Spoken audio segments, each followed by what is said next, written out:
이야기로 풀어보는 인생 소명, 세상의 기대와 비판에 응답하라.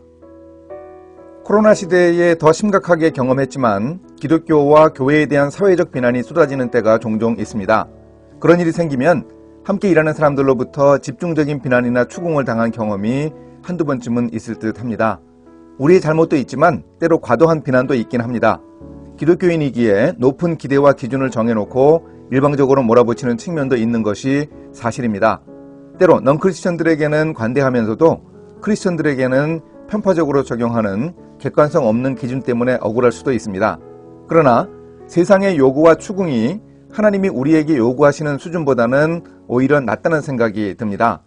원수를 사랑하고 박해하는 자를 위해 기도하라고 교훈하시는 예수님이 너희를 사랑하는 자를 사랑하고 형제에게만 무난하면 남보다 나은 것이 무엇이고 이방인들도 하는 수준이라고 지적하셨습니다. 그리고 이렇게 말씀하십니다.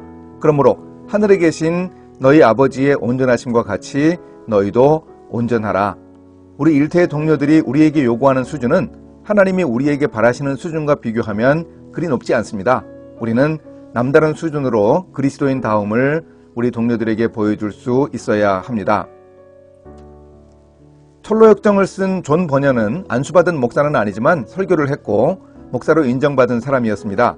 그가 왕의 명령을 어긴 죄로 감옥에서 수감 생활을 할 때의 일입니다.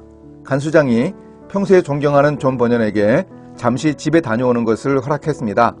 간수장의 호의를 입은 존 버년이 감옥을 나와 집으로 가다가 무슨 생각인지 다시 감옥으로 돌아와서 간수장에게 이렇게 말했습니다. 당신의 호의는 고맙습니다.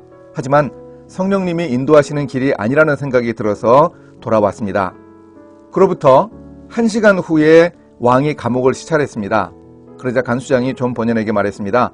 성령님의 인도하심으로 인해 저도 살았고 당신도 살았습니다. 관행으로 그래왔다고 이전 사람도 그랬다고 해서 쉽게 따라해서는 안 됩니다. 수준을 높여서 이래도 과연 문제가 없을지 잘 판단해서 행동해야 합니다. 아닌 것 같은 일, 말씀과 양심에 비추어 캥기는 일은 포기할 수 있어야 합니다. 오래전 한 기독교계 신문에서 본 칼럼의 내용입니다. 동료 교수가 미국 유학 중에 겪었던 일에 대해 쓴 글이었습니다. 그 수학 교수는 미국에서 공부하며 70세가 넘은 노 교수에게 지도를 받았습니다. 하루는 노 교수가 16개국이나 되는 곳에서 온 자기 제자들을 집으로 초대했습니다. 그런데 제자들이 가서 보니까 교수님의 사모님은 한 손을 못 쓰는 분인데 직접 음식을 만들고 있었고 노 교수가 돕고 있었습니다. 그러자 제자들이 요리를 돕고 음식을 날라 마련한 식탁에 둘러앉았습니다. 한 제자가 가사 도우미도 두지 않고 사는 교수님의 한 달 수입과 생활비는 얼마쯤 되느냐고 질문했습니다. 무례한 질문이었을 텐데 노 교수는 흔쾌히 대답했습니다. 봉급과 책의 인세와 같은 수입을 모두 합하면 한 달 수입이 3만 불은 된다고 했습니다. 하지만 한 달 생활비는 800불이면 충분하다고 했습니다. 의아해하는 제자들에게 노 교수는 이렇게 말했습니다. 그게 어디 내 돈입니까?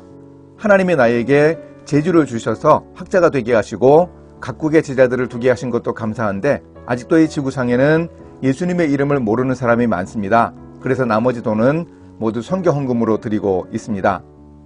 신문 칼럼니스트의 동료인 그 수학 교수는 신앙이 없는 사람이었는데 그 수학 교수가 이렇게 말했다고 전합니다. 오늘날 미국이라는 나라가 문제도 꽤 많지만 여전히 긍정적인 힘과 영향력을 미치는 이유를 그는 자기 나름대로 파악했다고 말했습니다.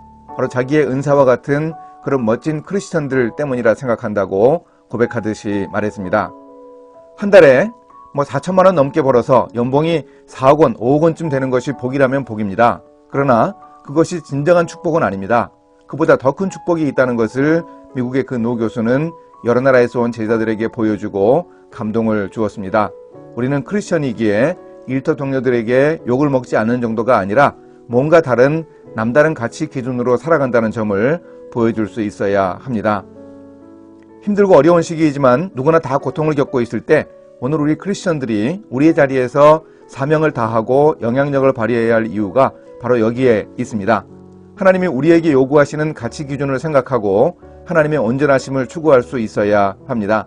우리가 오늘 우리의 자리에서 묵묵히 사명을 다하고 영향력을 발휘하면 결국 우리는 인정받을 수 있습니다. 하나님이 알아주실 것이고 세상 사람들도 결국 인정할 것입니다.